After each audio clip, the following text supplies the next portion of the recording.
우리가 지난 주일 출애굽기 19장 말씀을 통해서 하나님께서 이스라엘 백성들과 남편과 아내의 언약을 맺는 사건을 나눠왔습니다. 하나님께서 이스라엘 백성들을 하나님의 특별한 소유 그리고 제사장 나로 부르셔서 하나님의 친백성으로 세우신 목적은 이스라엘 백성들을 통해서 하나님은 열방을 회복하기를 원하셨습니다. 이런 이스라엘 백성을 향하신 하나님의 구원 계획이 이루어지려면 이스라엘 백성은 아내로서 남편만을 사랑하며 순종해야 된다고 그렇게 나눴습니다. 그리고 우리 수요 예배 시간에는 출애굽기 20장 말씀을 통해서 하나님께서 이스라엘 백성들에게 주시면서 지키라고 하신 계명이 뭔지를 나눴죠. 바로 이 십계명을 먼저 주셨는데, 이 십계명은 요약하면 하나님을 사랑하며 이웃을 사랑하는 계명입니다.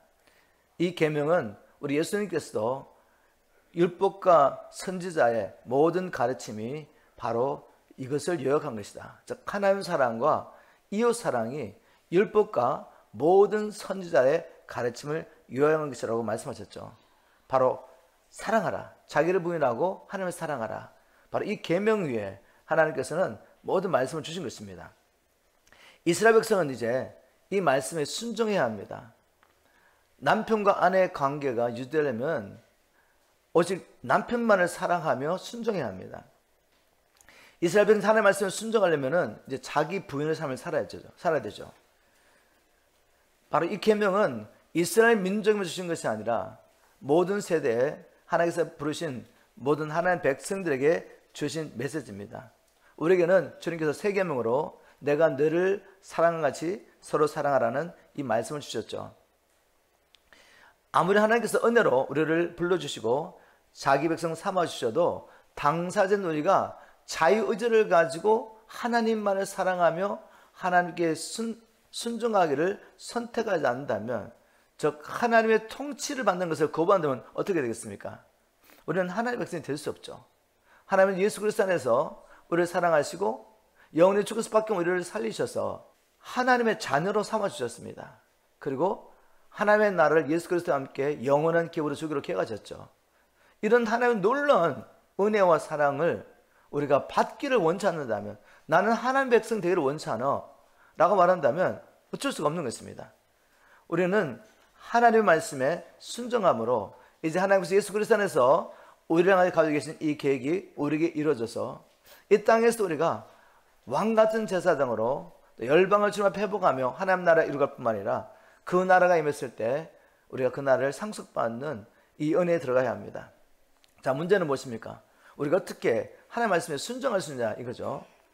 이 질문에 대한 답을 오늘 출애굽기 23장 말씀을 통해 함께 찾아보도록 하겠습니다. 하나님께서 이스라엘 민족에게 지키라고 하셨던 이 3대 절기 안에 우리 질문에 대한 답이 있습니다. 즉 순종의 능력이 어디 있느냐, 우리가 어떻게 하나님의 말씀에 순종할 수 있느냐 하는 답이 바로 여기 있죠. 하나님께서는 이스라엘 백성이 지켜야 할 계명을 주신 후에 마지막으로 이 23장 마지막에 보면 매년 새 명절 지키라는 말씀으로 말씀 맞추겠죠. 바로 이 새 절기 안에 우리가 하나님께 순종할 수 있는 능력이 있는 것입니다. 왜냐하면 이 새 명절은 바로 예수 그리스도에 대한 계시입니다. 이 새 절기가 어떻게 예수 그리스도에 대해서 무엇을 계속하는지 함께 나눠보도록 하겠습니다. 6월절이라고 하는 무교절을 지키라고 하셨는데, 이스라엘 백성들은 이 6월절과 무교절을 한 절기로 지키는 것을 알 수가 있습니다. 오늘 우리가 읽었던 요즘 말씀을 먼저 읽어보겠습니다. 출애굽기 23장 15절, 너는 무교병의 절기를 지키라. 내가 내게 명령한 대로 아비벌에 정한 때 이래 동안 무교병을 먹을지니 이는 그 달에 내가 애굽에서 나왔습니다. 빈손으로 내 앞에 나오지 말라 말씀하셨는데, 이스라엘 백성들이 이 6월절과 무교절을 한 절기로 지켰다는 증거가 신약성경에 나오겠죠. 누가복음 22장 1절에 보니까 이렇게 기록하고 있습니다. 6월절이라 하는 무교절이 다가오매, 즉 6월절과 무교절을 한 절기로 지켰죠. 그래서 6월절이라는 무교절이 다가오매 라고 기록하고 있습니다. 또 마가복음 14장 12절에도 무교절의 첫날 곧 6월절 양 잡는 날에 이렇게 기록하고 있습니다. 무교절의 첫날로 6월절을 지켰다는 겁니다. 자, 이렇게 보니까 유대인들은 6월절과 무교절을 같은 절기로 지켰는데 그럴 수밖에 없는 이유, 주님께서 이 절기를 주시며 날짜를 주셨죠. 이날에 뭘 지키고 이날에 뭘 지키고. 이거 보면은 6월절은 유대의 달력으로 첫 달, 1월 달이죠. 1월 달을 니산으로 하는데 바로 1월 14일에 지키라고 말합니다. 출애굽기 12장 1절 6절 나중에 한번 찾아보십시오. 자, 그런데 이 무교절은 또 언제냐? 무교절은 유대 달력으로 1월 10월부터 7일 동안 21일까지 지켰습니다. 한 주 동안에. 그래서 6월절과 무교절이 연결됐죠. 그리고 또 6월절과 무교절을 지키는 이 절기 안에 뭐가 들었냐면 초실절이 들어있습니다. 6월절 지키고 난 다음에 그다음 무교절이 시작되죠. 그런데 그 주간에는 안식일 그 다음 날을 초실절로 지키려고 한 것입니다. 그래서 결국 유대인들은 6월절을 지키러 올라오면서 6월절, 무교절, 초실절까지 다 지키는 것이죠. 자, 그러면 이 6월절은 어떤 절기입니까? 무엇을 기억하며 지키라고 하셨죠? 6월절은 이스라엘 백성들이 애굽에서 나오는 날에 어린 양의 피를 통해서 죽음을 면했던 것을 기억하며 지키라고 하십니다. 6월절이라는 말은 영어로는 이제 Passover이라고 번역했는데 이 말은 넘어가다는 의미죠. 뭘 넘어갔습니까? 하나님의 재앙이 넘어간 것이죠. 애굽 사람뿐만 아니라 이스라엘 백성들도 자기 죄로 말미암아 죽을 수밖에 없었습니다. 그런데 이스라엘 백성들 하나님께서 어린 양을 잡아서 먹고 그 피를 문설주에 뿌리라고 하셨죠. 그래서 죽음의 사자가 이스라엘 백성의 가정에도 찾아왔는데 찾아갔더니 선포하려고 했더니 심판을 하려고 하는 거 보니까 심판이 이미 베풀어졌습니다. 이미 심판이 끝난 거죠. 왜? 어린 양이 생명을 쏟고 피를 뿌림으로 이미 죗값을 지불한 것입니다. 그래서 이스라엘 백성들의 가정은 넘어간 것이죠. 이것을 기억하는 것입니다. 즉 하나님께서 애굽의 모든 장자를 치실 때 이스라엘 백성들은 어린 양의 피를 문수주로 받음으로 구원을 받았는데 바로 그날은 6월절 날은 애굽 사람들에게는 심판의 날이었지만 이스라엘 백성들은 구원을 받는 날이었습니다. 즉 그 6월절 그날은 애굽 사람들은 심판의 날이었지만 이스라엘 백성들은 430년 동안 바로의 권세였다가 풀려나는 구원의 날이었습니다. 그러므로 이 6월절은 뭘 상징하겠습니까? 우리에게 뭘 기초하겠습니까? 우리가 살기 위해서는 십자가에 죽으신 예수 그리스도의 어린 양 그분의 보혈의 능력을 믿는 것밖에 없다는 것입니다. 우리가 태어나면서부터 사단의 권세로 태어났는데 이 권세에서 벗어날 수 있는 길은 어린 양 예수 그리스도의 피밖에 없다. 이걸 선포하는 것입니다. 이게 바로 6월절 지키라고 하는 진정한 의미입니다. 구약의 성도들에게도 하나님께서 이 절기를 통해 하나님의 백성들을 누구로 인도하십니까? 너희들은 너희 스스로 바로의 권세에서 벗어날 수 없어. 너희는 너희 스스로 사탄의 권세에서 벗어날 수가 없어.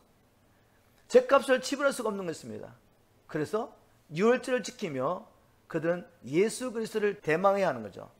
물론 성령께서 깨닫게 하지 않으면 이해할 수 없습니다. 오늘날 같이 구약의 모든 주님의 초림에 대한 말씀, 예수 그리스도를 통해 우리를 구원하시고 성령의 능력으로 우리를 인도하시며 하나님의 인도하시는 하나님의 모든 구원 계획이 다 열려 있었지만 다 열려 있습니다 지금.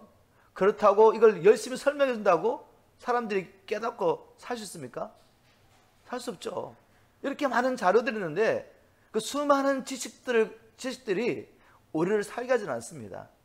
구약의 성도나 신약의 성도나 계시에 대한 설명이 많거나 적거나 하나님의 구원 계획을 깨닫게 하고 예수 그리스도를 오직 신뢰하며 예수 그리스도를 통해 구원을 받고 성령의 능력으로 하나님의 말씀을 살아낼 수 있는 것은 성령의 계시가 아니면 안 되는 것이죠. 오늘도 하나님께서 이 말씀을 통해 우리가 너무나 잘 알고 있다고 생각하는 이 지식, 이 정보가 사람의 지혜로 깨달이지 않고 성령의 능력으로 풀어져서 하나님의 말씀에 순종할 수 있는 능력이 되기를 주님으로 축복합니다. 자, 6월절 이렇게 풀어봤고, 그럼 무교절은 어떤 절기입니까?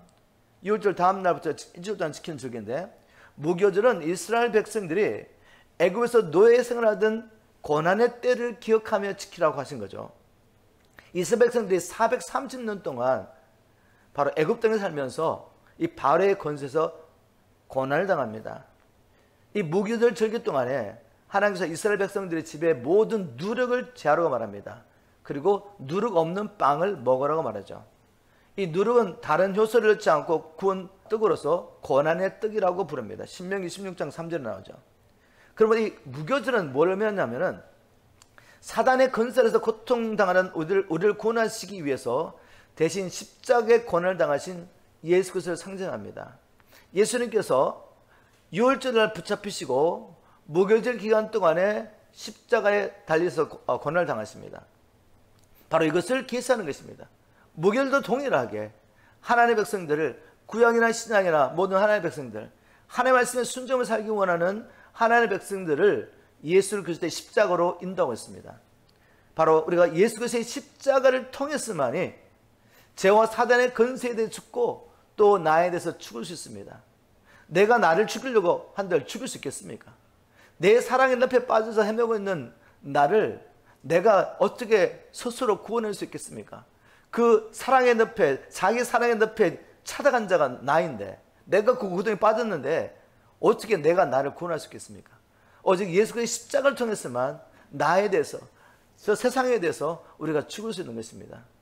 그래서 주님 말씀하십니다. 순종하기 원하느냐? 너에게는 순종의 능력이 없어. 예수 그리스도에게 오라고 말씀하십니다. 자, 그럼 초실절은 뭘 의미하는지 보겠습니다. 초실절은 첫 열매를 하나님께 흔들어 드리는 절기입니다. 이 절기는 6월절이 지난 첫 안식일 다음 날에 지켰습니다. 그러므로 이 초실절은 뭘 의미하겠습니까?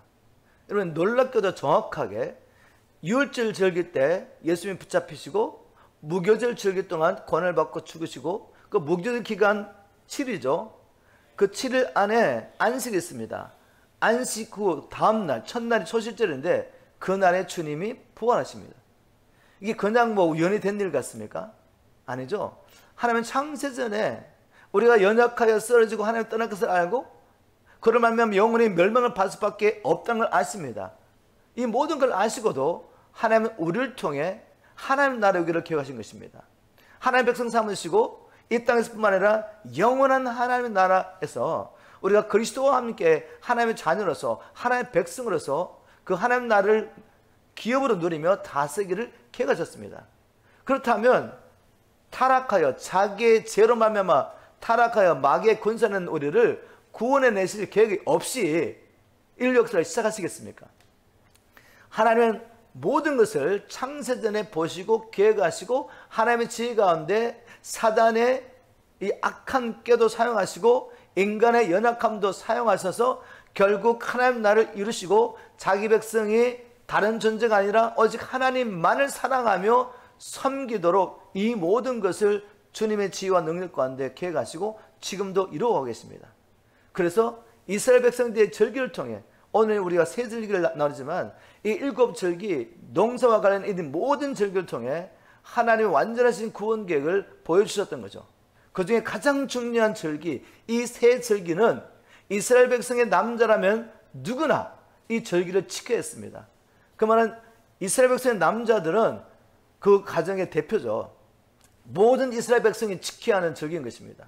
다시 말해서 이스라엘 백성들이 이 절기를 통해 예수 그리스도를 만나지 못한다면 아무도 하나님의 백성은 부름을 받았지만 하나님의 말씀에 순종할 수 없기 때문에 하나님의 백성이 될 수 없었던 것입니다.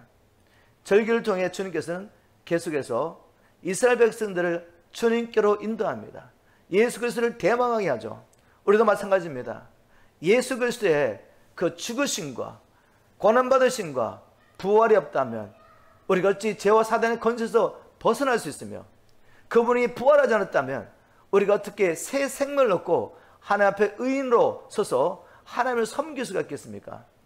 바로 이 모든 절기를 통해 하나님은 우리가 어떻게 죄와 사단의 권세에서 벗어나 아들의 생명을 가지고 거듭나서 하나님을 섬길 수 있는지를 보여주신 것입니다. 이게 첫 번째 절기, 6월절에 가는 무교절에 대한 절기였습니다. 이제 두 번째 절기 있죠. 두 번째 절기 맥추절을 지키라고 하셨는데 이 맥추절에 대한 여러 가지 또 이름이 있습니다. 오순절이라고 하고 칠절절이라고 하고 맥추절이라고 하죠. 여러 가지 이름을 부르는데 이유가 있습니다. 이거 다 설명하면 너무 시간이 많이 걸리고 여러분들 혼란스러울 것 같아서 오늘의 주제를 따라 나누면서 이 맥추절이 하나님이 우리를 예수 그리스도 안에서 구원하셔서 하나님 나라에 가시는 구원 계획과 어떤 연관성이 있는지만 초점을 나누도록 하겠습니다. 26장 13절 보니까 맥추절을 지키라. 이는 내가 수고하여 밭에 뿌린 것에 첫 열매를 거둠이니라. 자, 이제 갑자기 첫 열매 말하니까 좀 혼란스럽죠. 왜냐하면 초실절, 초실절이 무교절 기간 가운데 있었는데 주님이 부활하시고 50일이 지나고 난 다음에 지키려고 하는 이 맥추절 절기에도 또 첫 열매를 거두라고 말하니까 좀 혼란스럽습니다. 근데 이제 연구 보면 별로 어렵지 않습니다. 초실절에도 이미 첫 열매를 거두어 절기를 지켰는데 맥추절에 다시 첫 열매를 거두어 절기를 지키라고 했습니다. 초실절에 거두는 첫 열매와 맥추절에 거두는 첫 열매는 어떤 차이가 있는지 두 가지 해석이 있습니다. 한번 보겠습니다. 자, 한번 일단 들어보십시오. 첫 번째 해석은 이 농경 수확 시기를 볼 때 초실절에는 보리를 추수하여 드렸다고 합니다. 보리와 밀을 똑같이 심어도 보리가 먼저 추수를 하는 겁니다. 그래서 농경 수확 시기를 볼 때 초실절에는 보리를 추수하여 하나님께 드렸고, 이제 칠칠절 혹은 오순절이라고 하는 이 맥추절에는 밀을 추수하여 감사제로 드렸다라고 해석합니다. 그래서 초실절에도 첫 열매를 드리고 그 다음에 맥추절에도 첫 열매를 드리는데 내용물이 다른 거죠. 자, 이렇게 해석하는 분이 계시고, 이제 두 번째 해석은 이것입니다.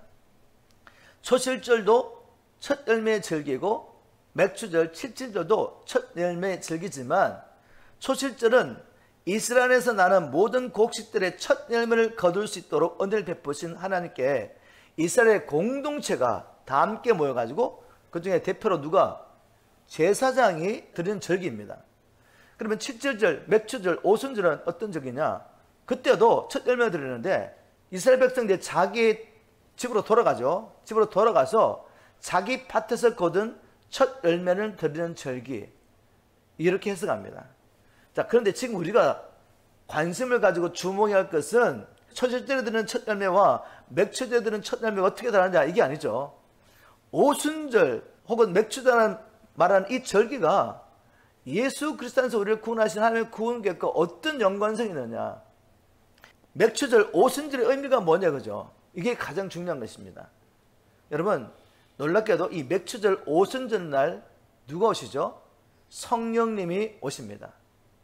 성령님이, 약속하신 성령님이 이 오순절에 오신단 말이죠. 구약의 성경에 보면 메시아만 보내겠다고 말씀하신 것이 아니라 주님께서 성령을 보내시겠다고 계속 약속하십니다. 이유를 잘 들어보십시오. 예수님은 바로 유월절 어린 양으로 오셔서 무교절 기간 동안 권한을 받으시고 죽으시고 또 무교절 기간 동안에 있는 초실절에 부활하셔서, 부활하신 후에 어떻게 하십니까? 그냥 성천하신 게 아니에요. 40일 동안 제자들과 함께 하시며 이 부활체를 가지고 제자를 만나셔가지고 하나님의 나라의 일을 계속 이야기해 줍니다. 사도행전 1장 3절에 나오죠. 공생의 사역을 부활하신 후에도 40일 동안 다 감당하시고 난 다음에 이제 성천하셔서 50일째, 주님이 부활하시고 난 다음에 50일째가 되는 그 날이 오순절, 맥추절이라고 하는 이 오순절에 누가 오십니까? 약속하신 성령을 보내주십니다. 예수님께서 성천하셔서 아버지께 성령을 받으셔가지고 이 성령을 교회에 보내주신 거죠. 자, 이 오순절은 우리 구원과 어떤 연관성이 있습니까? 우리가 예수 그리스도를 믿음으로 거듭난 생명이 있다 할지라도 주님께서 약속하신 성령의 능력을 받지 않으면 하나님의 말씀에 순종할 수 없다는 것입니다. 여러분, 믿으십니까? 한번 거듭났고 그때 구원에 감격했다고 우리가 매일매일 삶 가운데 하나님의 말씀에 순종을 살 수 있습니까? 살 수 없죠. 끊임없이 매일매일 하나님의 보좌 앞에 나와서 하나님의 성령과 능력으로 기름 부음 받지 않으면 우리는 말씀에 순종할 수 없습니다. 그래서 주님께서는 구약의 성도들에게 선전을 통해서 메시아를 보낼 뿐만 아니라 내가 새 영을 너에게 부어주겠다. 내가 새 마음과 일치한 마음을 너에게 보내주겠다. 너희 안에서 굳은 마음을 제어버리고 부드러운 마음을 주어서 내 일을 지켜 내 교회를 지키게 하겠다라고 약속하셨는데 그 성령께서 오신 것입니다. 하나님께서 우리에게 주신 메시지는 이것입니다. 이스라엘 백성들은 오순절을 지키면서 예수 그리스도를 대망하며 또 약속하신 성령을 대망하도록 하나님께서 이 오순절을 지키라고 하신 것이죠. 지금 우리는 오순절을 지키지 않습니다. 그러나 우리는 오순절의 의미를 압니다. 아, 주님, 보내시고 약속있는 그 성령을 우리가 받았는데 우리는 매일매일 이 성령의 능력을 사모하며 나가지 않는다면 결코 하나님의 능력을 받지 않고는 성령의 능력을 오시는 하나님 말씀에 순종할 수 없습니다. 이걸 깨닫게 하시는 것입니다. 그래서 이 절기 안에 우리가 순종할 수 있는 능력이 있다는 말씀이 바로 그런 의미입니다. 자, 세 번째로 지키라는 절기, 수장절 지키라고 하는데 이 수장절은 또 초막절이라고도 합니다. 오늘 그냥 수장절로 풀어보겠습니다. 출애굽기 23장 16절에 하반부에 보니까 수장절을 지키라. 이는 내가 수고하여 이룬 것을 연말에 바쳐서부터 거두어 저장함이니라. 이것도 우리의 구원과 관련해 주신 말씀이죠. 여기에 하나님의 구원 계획에 대한 계시겠습니다. 이 수장의 사전적 의미, 수장이 뭐냐? 수장절. 바로 열매를 거두어 곡식에 저장한다는 의미입니다. 열매를 거두어 곡식에 저장하고 난 다음에 한 해 동안에도 우리에게 이런 풍성을 베푸신 하나님께 감사의 기쁨의 축제를 하는 절기가 바로 수장절입니다. 그렇다면 이 수장절은 하나님의 구속의 역사와 관련해서 어떤 의미가 있을까? 여러분, 세상 끝에 뭐가 있습니까? 추수가 있습니다. 추수. 이 세상 끝에 주님이 오셔서 추수하십니다. 열방에 택하신 모든 자기 백성들을 추수하여 천국국 안에 들게 하실 주님의 재림의 뜻을 바로 이 일을 이 수장절을 통해 우리에게 계시하는 것입니다. 세상 끝에 열방 가운데 추수가 온전히 이루어지게 되는데 그 추수가 이루어지고 난 다음에 천국에 잔치가 있죠. 바로 그것을 계시하기 위해서 수장절을 지키라고 하신 것입니다. 우리가 아는 것처럼 유월절과 그리고 오순절은 이미 성취됐습니다. 이 절기는 이미 성취됐어요. 그런데 이 수장절, 초막절이라는 이 수장절은 유대인의 절기 가운데 7절기 가운데 제일 마지막에 있는 절기인데 이 절기는 아직 성취되지 않았습니다. 바로 우리는 주님께서 오셔서 열방에 택하신 모든 백성들을 천국 국간으로 거둬들이시고 우리가 이제 예수 그리스도와 함께 저 하늘나라에서 천국에서 혼인잔치를 하게 될 것을 기다리고 있습니다. 자, 이렇게 주님께서 이스라엘 백성들에게 이것은 반드시 너가 지켜야 된다. 그리고 이 절기 때는 반드시 내가 있는 곳에 와서 이스라엘의 모든 남자들은 얼굴을 보이러 가신 이 세 가지 절기, 이 세 가지를 통해서 하나님께서 우리가 어떻게 구원을 받을 수 있는지, 구원받은 우리가 어떻게 하나님의 말씀에 순종하며 살다가 이제 주님 오시는 그날 우리가 모두 저 하늘나라에 들어가서 하나님께서 약속하신 하나님 나라를 기업으로 얻게 되고 그 가운데 우리가 기뻐하며 즐거울 것을 하나님께서 이 절기를 통해 우리에게 보여주셨습니다. 바로 이 3대 절기 안에 우리가 순종할 수 있는 능력이 숨어 있는 것이죠. 자, 이렇게 3대 절기를 통해서 하나님의 계명에 순종할 수 있는 비밀을 계시한 후에 또 하나님께서 한 가지를 약속하시죠. 뭘 약속하셨습니까? 내가 사자를 보낼 것이다. 다른 번역에 보면 한 천사를 보내셔서 이스라엘 백성, 지금 약속의 땅으로 가는 이스라엘 백성들을 그 여정 가운데 보호하시고 인도하시겠다는 약속을 하십니다. 얼마나 좋으신 하나님인지 모릅니다. 정말 주님께서 우리와 함께 하시지 않으면 우리는 결코 구원을 받을 수도 없고 또 구원받은 우리가 하나님 나라에까지 들어가서 저 하나님 나라를 유보로 받을 수가 없죠. 그래서 주님께서 약속하십니다. 출애굽기 23장 20절에 현대의 성경, 내가 한 천사를 너희 앞에 보내 너희가 길을 가는 동안 줄곧 너희를 보호하여 내가 예비한 곳에 너희를 인도하도록 하겠다. 이 하나님의 놀라운 은혜, 약속을 붙잡으시길 주님으로 축복합니다. 자, 그러면 주님께서 이스라엘 백성들을 안전하게 보호하고 인도하시기 위해서 보내시기도 약속하신 이 사자, 천사는 누구일까? 놀랍게도 바울은 바로 그 천사가 예수 그리스도라고 선포하고 있습니다. 고린도전서 10장 2절부터 4절을 제가 현대의 성경을 보겠습니다. 그들은 이스라엘 백성들이죠. 모두 모세를 따라 구름과 바다 가운데 침례를 받고, 즉 이스라엘 백성들이 발의 권세를 살다가 홍해를 걷는 그 사건을 침례로 본 것이죠. 여러분, 우리에게 영적인 침례가 무엇입니까? 바로 예수 그리스도를 믿을 때 성령께서 사단의 권세를 했던 우리를 끊어버리시고 예수 그리스도 안에 침례를 주십니다. 세례 주시죠. 그리스도와 연합하는 이 사건이 진정한 영적 침례의 의미입니다. 이스라엘 백성들은 홍해를 건너는 이 사건을 통해서 완전히 바로의 권세에서 벗어나게 되죠. 그러한 다음에 광야라는 구원의 여정을 통해서 가나안 땅에 들어가게 되는데, 그것은 바로 우리가 하나님 나라를 들어가는 것을 의미하죠. 그런데 그 여정 가운데, 이스라엘 민족의 여정 가운데 누가 함께 했느냐? 10장 3절에 보니까 똑같은 신령한 양식을 먹으며 똑같이 신령한 물을 마셨습니다. 그들은 이 물을 신령한 바위에서 마셨는데 그 바위는 그들과 함께 하셨던 그리스도였습니다. 예수님께서 그들과 늘 함께 하시며 예수님께서 그들에게 신령한 만나를 먹이시며 신령한 물을 먹게 하시며 그 여정 가운데 이스라엘 백성들을 보호하시고 인도하셨다는 말씀입니다. 여러분, 우리에게 이걸 적용한다면 예수님이 이렇게 약속하셨죠. 내가 세상 끝날까지 너희와 항상 함께하리라 약속하셨는데, 그 예수님, 부활하신 예수님이 지금 우리와 함께하지는 않죠. 그 부활하신 예수님이 누구를 보내셨습니까? 다른 보혜사 성령님을 보내셔서 성령님이 지금 우리와 함께 하시는 건데, 그것이 곧 예수가 우리와 함께하는 것과 똑같다는 말입니다. 무슨 말인지 아시겠습니까? 성령을 우리에게 보내셔서 우리가 하나님 나라 저 본향을 향하여 가는 동안에 우리를 보호하시고 인도해 주시겠다고 약속하신 것입니다. 자, 그런데 천사를 보내셔가지고 이렇게 인도하시고 보호하시겠다고 약속하셨는데 조건이 있습니다. 그 조건이 무엇입니까? 출애굽기 23장 21절. 너희는 그의 말을 잘 듣고 순종해라. 내가 보내는 천사의 말을 잘 듣고 순종하는 것입니다. 우리에게 적용한다면 하나님께서 우리를 보호하시고 인도하시려고 우리에게 보내신 성령님께 순종하라는 말입니다. 너는 그의 말을 잘 듣고 순종하며 그에게 거역하지 말아라.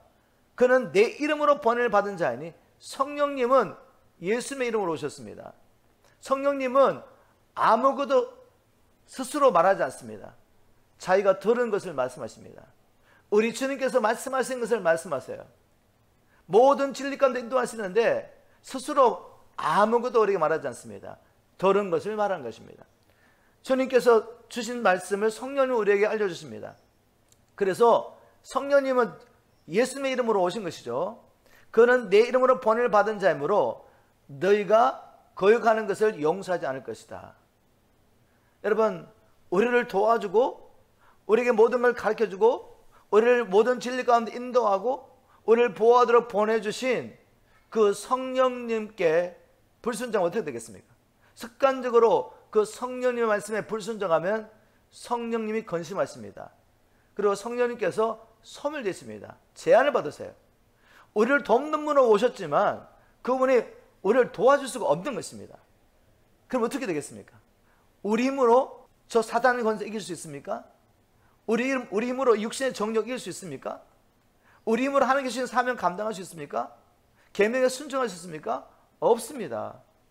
하나님께서 모든 것을 준비하시고 우리를 안전히 저 약속의 땅으로 인도하기를 원하시지만 우리를 도로 보내신 그분을 짓밟아버리면 우리는 하나님 나라에 들어갈 수 없다는 거예요. 하나님 말씀에 순종할 수도 없고 하나님 나라에 들어갈 수 없는 것을 이 말씀을 통해 우리에게 계시해 주십니다. 그런데 하나님도 약속하십니다. 그러나 너희들이 만일 내가 보내준 이 사자의 말을 듣고 순종하기만 하면 이런 복을 주겠다고 약속하시죠. 어떤 복을 약속하셨습니까? 순종할 때 출애굽기 23장 22절 네가 그의 목소리를 잘 청정하고 내 모든 말대로 행하면 내가 네 원수에게 원수가 되고 네 대적에게 대적이 될지라. 다시 말해서 하나님께서 친히 우리의 편이 되셔서 우리의 원수와 싸워주시겠다는 거죠. 우리의 원수로부터 우리를 구원해 주시겠다 약속하십니다. 또 뭘 약속하셨습니까? 출애굽기 23장 25절 너희 하나님 나 여호와를 섬기라. 그러면 내가 너희 양식과 물에 복을 내리고 너희 가운데 병을 없애겠다. 다시 말해서 순종하는 자에게 이 땅에 우리가 육을 가지고 살면서 하나님을 섬겨야 되는데 우리 육신에 필요한 모든 것을 다 공급하시겠다는 것입니다. 먹을 양식과 입을 양식을 주시고 우리의 건강을 지켜주셔서 이 육을 가지고 이 몸을 가지고 하나님을 섬길 수 있도록 하시겠다고 약속하신 것입니다.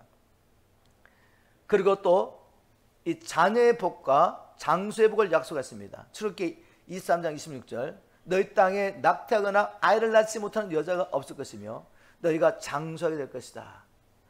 하나님께서 이 땅에 우리를 보내시고 이 땅에 사는 동안에 주님께서 자녀의 복과 그리고 장수의 복을 순종하는 자에게 약속하십니다. 그리고 또 결론적으로 하나님께서 다시 한번 못을 박는 게 뭔가 하면 출애굽기 23장 31절이죠. 내가 네 경계를 홍해에서부터 블레셋 바다까지 광야에서부터 강까지 정하고 그 땅의 주민을 내 손에 넘기리니 내가 네게 약속한 너희 조상 아브라함과 약속한 이 땅을 가나안 족속의 손에서 너희들에게 넘겨주겠다고 주님이 하시겠다고 약속하시죠. 그런데 단서가 있습니다. 무엇입니까? 네가 그들을 내 앞에서 쫓아낼지니라. 내가 네게 이걸 줄 것이지만 그리고 이 땅을 정복하고 다스릴 수 있도록 모든 권세와 능력과 또 육신에 필요한 모든 것을 공급할 것이지만 이거 네가 해야 돼. 네가 그들을 쫓아내라고 말씀하십니다. 실제로 그렇게 하셨죠.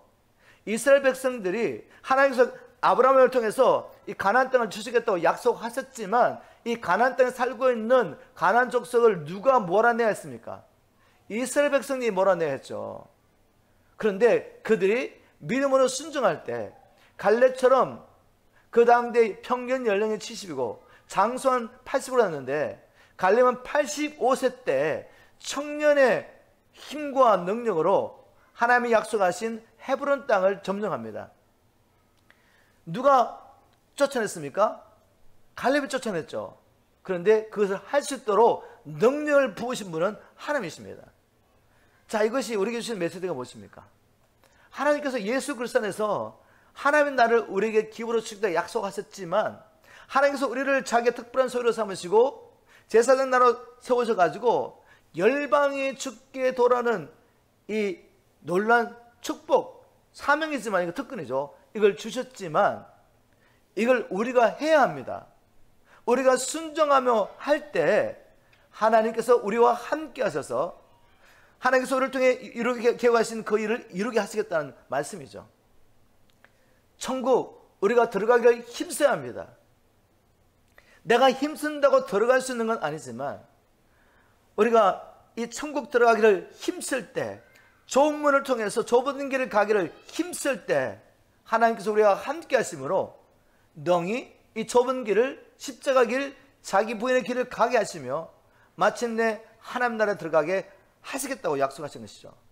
그러나 우리가 힘쓰지 않으면 우리가 믿음으로 그걸 갈망하며 우리의 자유자를 가지고 하나님의 뜻을 이루려고 우리가 헌신하지 않으면 이 일은 일어나지 않는 것입니다. 여러분 말씀 너무 분명하죠. 말씀을 통해 보면 좌우로 치우칠 수가 없어요. 아, 하나님의 말씀 분명하구나. 아무리 우리에게 영원한 생명과 하나님 나라를 주기를 원하셔도 우리를 통해 열방을 주께 회복하시는 이 놀라운 일을 우리를 통해 하기 원하셔도 우리가 자유의지를 가지고 하나님의 뜻을 붙잡고 그 일을 기뻐함으로 이루어가지 않는다면 일은 우리에게 일어나지 않습니다. 말씀 뵙겠습니다.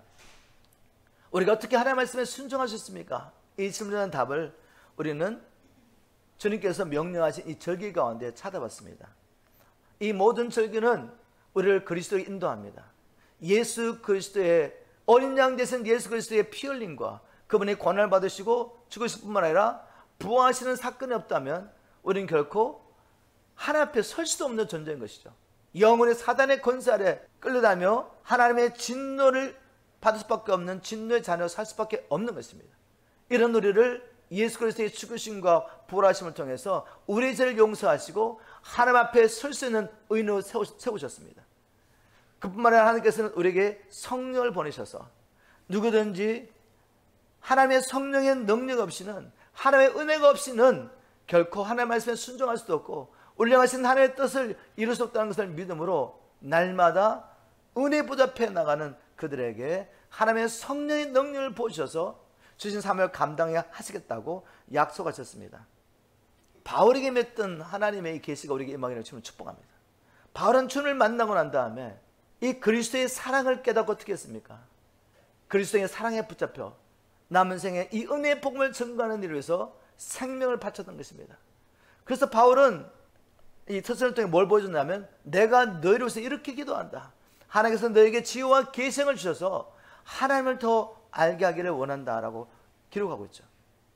너희들 향하신 하나님의 부르심의 소망이 무엇인지, 너희들에게 하나님께서 약속하신 하늘 나라의 기업이 얼마나 풍성한지 너희가 알기를 원한다.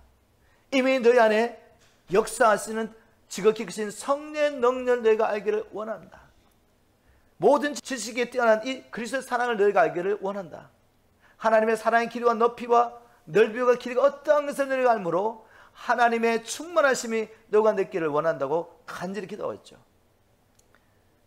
이 시간에 주님 앞에 간구하는 것은, 주님, 우리가 우리 연약함을 바라보면서 이것 때문에 날마다 고민하고 허덕될 것이 아니라 이제는 믿음의 주에 우리를 온전케 하시는 주님을 바라보게 되기를 주님을 축복합니다. 왜냐하면 우리는 생각으로 사는 존재예요.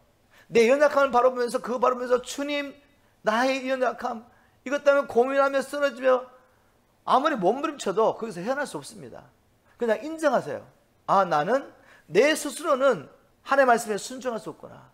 그래서 은혜로 구원하신 그 주님께 감사하며 믿음의 지혜를 온전케 하시는 주님께 달려가십시오. 그리고 주님, 내가 주님을 더 알기를 원합니다. 날마다 주님을 아는 일에 여러분을 헌신하십시오. 주님을 날마다 묵상하며 주님을 아는 일에 우리가 헌신할 때 어떤 일이 일어나겠습니까? 정말 성령이 우리를 통해 나타나는 것을 경험하게 됩니다. 나는 할 수 없는데 내가 주님을 날마다 묵상하고 주님의 일을 묵상하는데 주님께서 나를 통해 사시는 것을 경험하게 될 것입니다. 우리 남은 생에 이 바울처럼 이 말씀에 붙잡혀 그리스도의 사랑에 붙잡혀서 주신 사명 감당하다가 우리가 마지막 날 주님 앞에 모두 서게 되기를 주님으로 축복합니다.